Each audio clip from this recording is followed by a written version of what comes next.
सदियों पुरानी कहानियों में खून पीने वाले पिशाच का जिक्र होता था, जो निर्दोषों के खून पर पलता था। कहा जाता था एक बार पिशाच किसी गांव को निशाना बना ले तो वो तब तक नहीं रुकता जब तक आखिरी इंसान का खून न पी ले। पिछले 1 महीने से हर अमावस्या को किसी न किसी के खून से सनी हुई लाश मिलती थी और गांव वालों का डर बढ़ता जाता।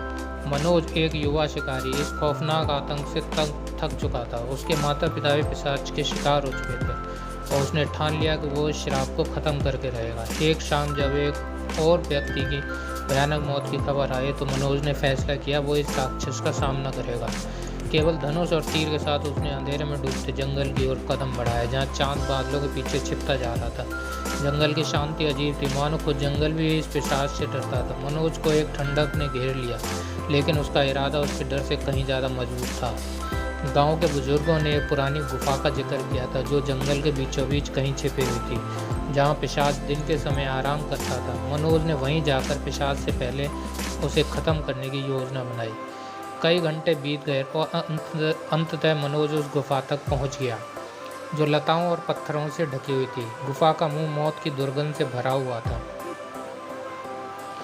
अचानक अंधेरे में 2 चमकती हुई लाल आंखें दिखी और एक गहरा खौफनाक गुर्राहट गूंजने लगी।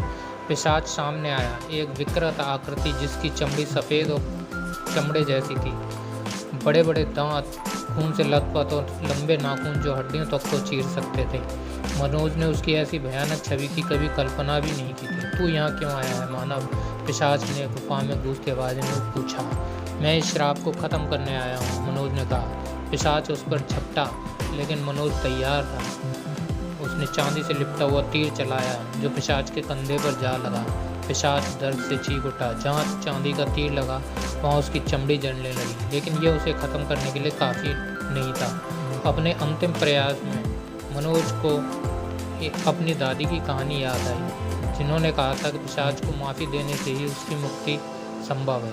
तो ये चक्र चलाते रहने की ज़रूरत नहीं है। मनोज ने कहा, मैं तुझे माफ़ करता हूँ अपने परिवार के लिए, खुद को आज़ाद कर।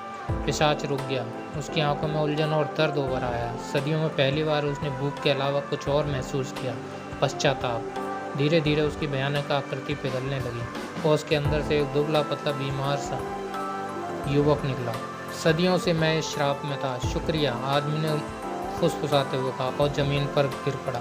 मनोज उस आदमी के शरीर को वापस गाँव लेकर आया और उस अंतिम दया के कार्य से श्राप हमेशा के लिए खत्म हो गया।